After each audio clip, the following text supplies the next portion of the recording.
Derek Carr of the Saints talk, round 2. This is the second day. Okay, this is the next day after Derek Carr signed. We did a video on this. This video we're reacting to is from NFL Live. With Derek Carr as the quarterback, the Saints will return to being the Aints from Dan Orlovsky. Interesting hot take alert. Everyone, hot take alert. So, I don't know if that's just clickbait. I'm not sure if Dan Orlovsky is actually going to say that, but I don't think so. All right. I have never said Derek Carr is going to be the savior. I've never said Derek Carr is the answer. I've never said Derek Carr is going to lead us to a Super Bowl. But Derek Carr is not going to come in and make the team worse.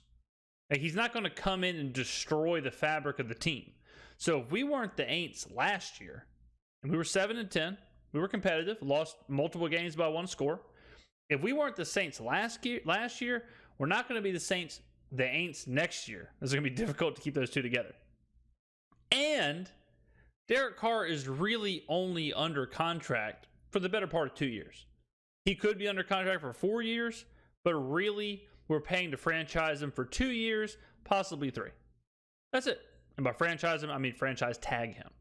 So this is a short-term, as far as I can tell, low-risk play from the Saints. So I don't think there's any possibility of the Saints becoming the Aints, especially when you look at the contracts that Daniel Jones just got today. Got a $160 million deal.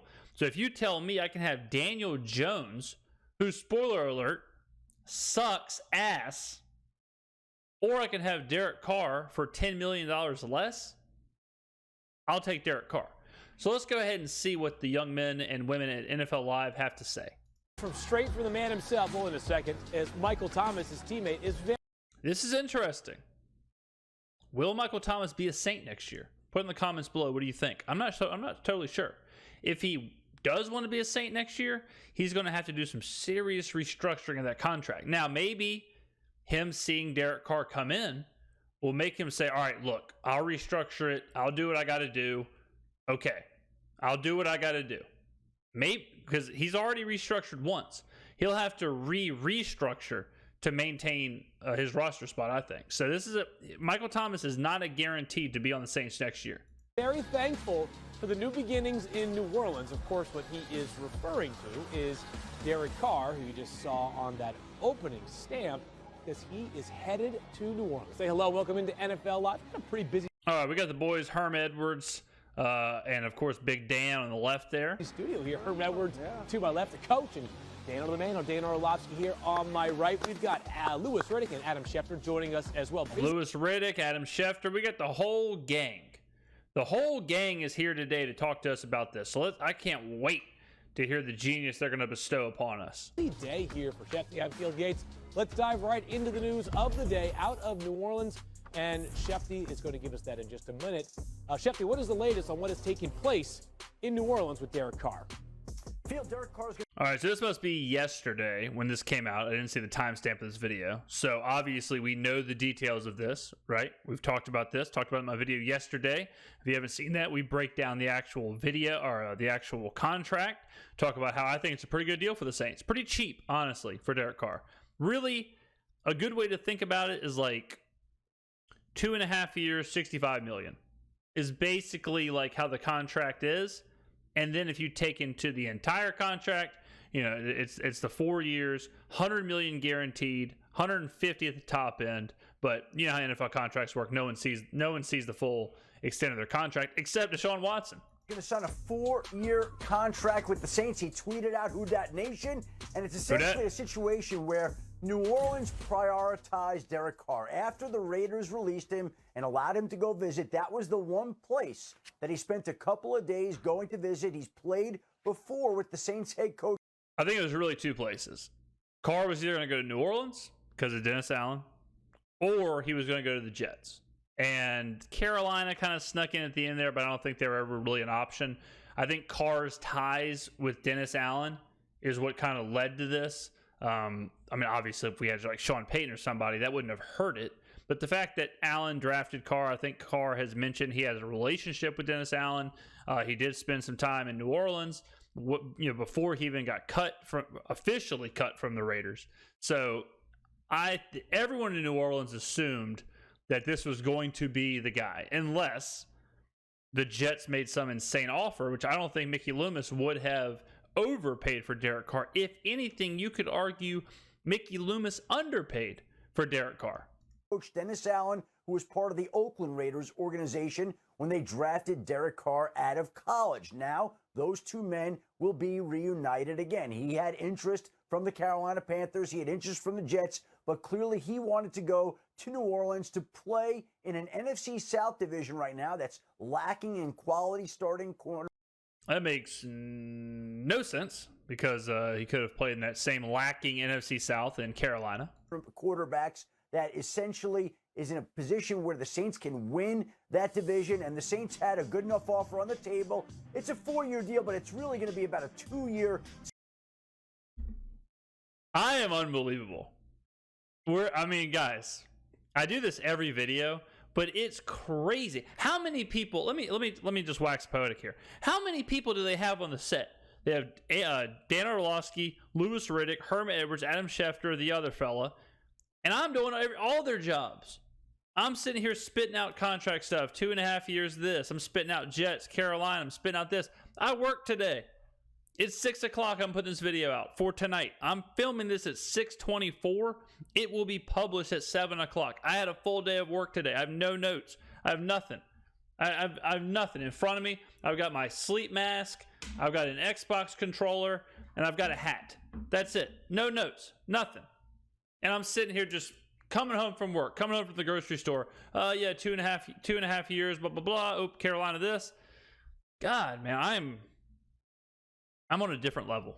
$60 million contract. He can make more in the 3rd year of the deal. The 4th year of the deal is backloaded. So it really amounts to a 2 or 3-year deal for Derek Carr. But he goes to New Orleans, and that is essentially the first big quarterback domino of the many to come here in the coming days, with the new league year scheduled to begin a week from Wednesday at 4 p.m. Eastern. Shefty, great stuff. And as you can imagine, the deal is palatable for their salary cap, although the Saints never were.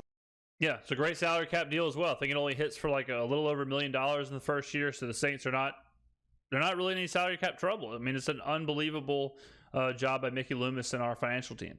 About finding space under the cap. During Derek Carr's tenure with the Raiders, how about this? The Silver and Black's defense allowed 26.1 points per game. That's the most for any starting quarterback to play at least 50 games with a single team in the Super Bowl era. He's now to join a Saints team that's had a top 10 defense in terms of. It's kind of funny how the media has been spinning this Derek Carr stuff. I mean, like I talked about it a lot yesterday. I talked a lot about it in the comments today. From that video, I always reply to the comments, so make sure to drop a comment on this video, and I will be sure to reply. It's crazy, this PR machine behind Derek Carr. I mean, all I've heard about is his offensive line, his defense, is this. This guy, what's his career record? Is he 15 games under 500? He's like, it's something like that. I think he's 15 to 20 games under 500. He has no playoff wins. I mean, I understand that his defense has not been good. And just like that graphic showed, his defense has been bad. But, I mean, quarterbacks have won with bad defenses. You know, quarterbacks have won without weapons. Quarterbacks have won with coaching turmoil. If Derek Carr does not win this upcoming season, if the Saints are not good, because the Saints are 7-10. So if Derek Carr comes in and we're 8-9, we're just kind of mediocre, not much changes, there's going to be a lot of people, not me, but a lot of people who are going to have some explaining to do. Points allowed in each of the past 3 seasons. Because this is actually doing damage to Derek Carr. He already signed the contract, right? He already signed.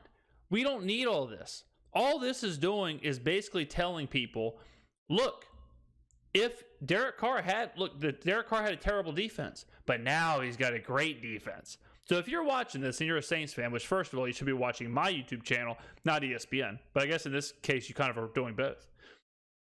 If you are a Saints fan and you're seeing this, you're putting 1 and 1 together and you're saying, well, if Derek Carr did all that with a bad defense, we've got a good defense. That means we should be really good. So when Derek Carr comes in and we win 8 games and he looks like Andy Dalton with a worse haircut, when that happens, people are going to be really confused. So all this is doing is raising the ceiling for what Saints fans' expectations are going to be going into next season. Answer me in the comments below. What would you consider a success for next season with Derek Carr? Don't say win the division. Backspace, delete it. I already know y'all are typing it. Delete it. We have to win the division. That is a minimum. That is not a goal. We have to win the division. Give me the number of wins or playoff wins, however you want to do it. If you want to say NFC Championship game, if you want to see division round, if you want to say 2 games in the playoffs, 12 wins, whatever. What is the success for Derek Carr? I'm having kind of trouble in my own mind figuring out what I would consider a success for Derek Carr. It's definitely 10 wins. It's definitely winning the division.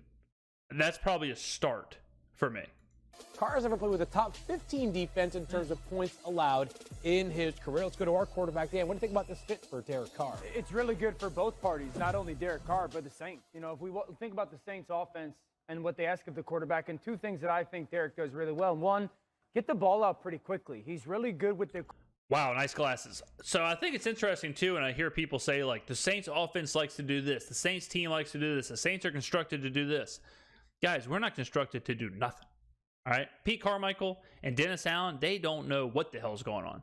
So all the Sean Payton stuff, like the quick offense, the West Coast offense, the Saints that you know and love, that shit is over. I can tell you from watching every second of every game last year, it doesn't resemble the old Saints at all. So this is uncharted offensive territory for the Saints. Quick game, making sure balls getting spit out to the sidelines, catchable throws, and then pushing the ball downfield. I've always thought one of the more underrated deep ball throwers in the NFL, and I think it's going to work really well with Pete Carmichael, who's been the offensive coordinator in New Orleans. Walked right into that. I mean, you can tell. I'm just telling you, you can tell. You can tell these guys don't watch the game. Pete Carmichael has done absolutely nothing as an offensive coordinator. Pete Carmichael didn't do nothing whenever Sean Payton was here. He proved that last year. So saying Pete Carmichael has been there, so we're going to run the same offense, all that tells me is Dan hasn't watched the Saints game. For like 14 years now. And that's one of the reasons why I understood the schematic fit. I also think Derek's really good under center, and the Saints do it a lot. If you look at the way he performs when you put him under center and live in that play action. I mean, we're looking at quarterback under center at fourth highest rate over span since 2019. What a wild stat from ESPN.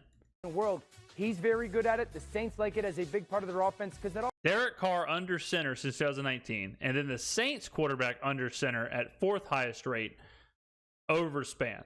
Okay, so this is showing you what Derek Carr has done under center since 2019, and this is telling you that the Saints are the 4th highest rate of snaps under center since 2019. God. Offensive line still could be a top 10 unit. My question is, what is the roster going to look like after this contract comes into play, because they've been over the cap, and this is only going to impact it in some fashion? Later on. But, like, you know what? They have a lot of nice young pieces on the offensive side of the ball that are... Do we? Because we have Chris Olave. Rashid Shaheed, sure. But is he a game changer? Maybe not. So I'm interested to see the pieces as well. Because with Derek Carr coming in, that tells me, like, hey, we're going to try and win. We're going to try and win these games. We're going to try and win the division. We're going to try and win the conference. We're going to try and win a Super Bowl. So what pieces are you going to go get Derek Carr to do that? Because I don't think you're going to do it with Chris Olave, Rashid Shaheed, and Keith Kirkwood as your wide receiving core. Is Michael Thomas on the team? Is he healthy? What are we doing with his contract? Is Alvin Kamara in the backfield? Who's backing him up? All right. What about the secondary? Are we defensive line? Like, what we got to shore up some of those positions first, and then we can really make a run at this thing. Really going to directly benefit from Derek Carr's veteran presence, his leadership, his consistency, quite honestly, in terms of being a guy who's going to hold himself accountable to other teammates. And that's exactly what young guys like Chris Olave, Rashid Shaheed, the wide receivers, Adam Troutman. I haven't mentioned this, Adam Troutman. I haven't mentioned this, but I do agree with that. I think Carr is a leader. I think he is a quarterback. I think he is a guy who will get on the podium. I think he's a guy who will talk, who will, be held accountable. I think if we lose, he will certainly take the blame. If we win, he will pass off the success. I do think I like Derek Carr as a person, a quarterback, all that stuff. I will be rooting for Derek Carr. I'll be rooting for him. And, so all that stuff, 100% I agree with. He is the guy you want in the locker room. Like, for all intents and purposes, I would much rather have Derek Carr as the banner man of my team than a Baker Mayfield, a guy like that. So I have no problem with Carr as your leader and all that stuff. My issue the entire time has been how much of an upgrade is Derek Carr? And at this point, and back then, I was talking about the money. I was concerned about the contract. Loomis figured it out. We are getting Derek Carr cheaper than they're getting Daniel Jones. Okay? Our situation now looks pretty damn good. Quarterback, salary cap, all that stuff. So I'm on board with Carr. I'm on board with this move. I've been defending Carr in comments saying, look, it's a cheap price. Like, when you consider everything, it's not that big of a deal. It's pretty good for us. So I'm there. Have I bought a Derek Carr jersey? No. But I will cheer for the guy. If I'm around the airport, I may be there whenever he arrives to see him in. Welcome to the city. If he's down in the French Quarter where I am, I'll buy him a drink. Whatever. Troutman at tight end, Juwan Johnson at tight end. These are guys who I've all seen play multiple times live, and they are fantastic athletes with great character who want to win football games. And Derek, look, Dan, as you mentioned, as being one of the better deep ball throwers, I think Pete Carmichael, via the Sean Payton tree, is one of the better schemers of being able to dial up those play action shots that are able to push the ball down the field. And look, anybody who hasn't seen Rashid Shaheed play, this kid can absolutely I can't believe what I just heard. I can't believe I just heard Pete Carmichael being one of the better schemers in the same sentence. He's one of the best route runners of all the young generation of wide receivers coming up. So he has a lot to work with, man. A ton to work with down here in New Orleans. Yeah, we'll see what the future holds for Michael Thomas, but there are plenty of other pieces in place. Coach, what does it mean for the Saints, though, right now in the NFC South? It means we're going to win. It means we're going to try and win. Or we're not going to win. We're going to try and win. It means we're taking control of the division. It means we are putting our chips on the table and saying, you know what? We're not going to sit here and be weak in a weak division. We're going to grab this thing and we're going to win it. We're going to dictate what the rest of the teams do. I love it from the front office. I love it from Loomis. This is such a good thing as a Saints fan to sit here and say, my front office, the ownership group, whatever, they don't want us to be average. They don't want us to be irrelevant. Will this deal work out? Who knows? But they're at least going for it. Term, they are first in the clubhouse right now. They posted a score? Yeah, for in the sure. NFC South. And when you think about what he brings to the table, not only his ability to throw the ball, as you talked about, play action, offense fits his skill set, but what he's going to do for the locker room. Yeah. And we're losing sight. He is going to when Breeze left and Peyton left, we have lost some culture, for sure. Derek Carr is a bit of a Band-Aid because I don't expect him to be here for very long. 4 seasons max. But Derek Carr is going to fix some of that. He is going to institute some kind of a culture, some kind of a consistency, some kind of something.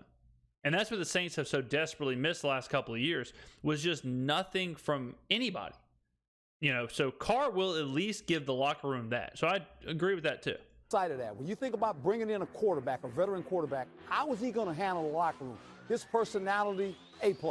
He'll get along with these players. Coach drafted him with the Raiders, so he understands the mindset of the guy he's bringing in the door. There's no guesswork here. Yeah. I know Derek Carr. True. I know as much about Derek Carr as anybody because I drafted him as the Raider coach. So this is a good fit for Derek Carr and the Saints. And, of course, Jameis Winston likely on the outs as a result. Yeah, he's gone. See you later. Move. We'll have more on the Jets' perspective. Of course, the Jets. He's out of here. We're also one of the suitors for Derek Carr a little bit later on in the show. But we have more news. And for that, we turn to Shefty. What is going on out in Kansas City, Shefty?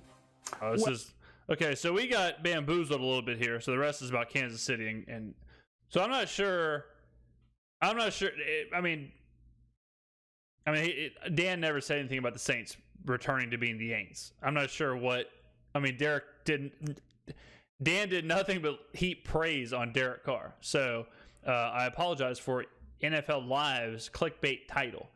But yeah, I agree with what they said. I really like what Herm said. I really like what Herm kind of said about that. And Louis Riddick kind of pointed it out too. But, You know, we hear a lot of this stuff about Derek Carr's deep ball, Derek Carr's passing, this, and this. But what I like is that stable guy, that guy who the locker room can look to, the guy who free agents can look to, all that stuff. That's what I like about this deal. So I'm glad they mentioned that. But let me know in the comments below, guys, what you think a day after now that it's settled, that you've listened to something or some videos like my videos, now that you've talked to some people. What do you think? Are you coming to grips with this? Are you feeling a little bit better about this? Are you still hating it? Where are you at on this? Let me know in the comments below, guys. Thank you very much for watching the video. And boo ESPN for their clickbait titles.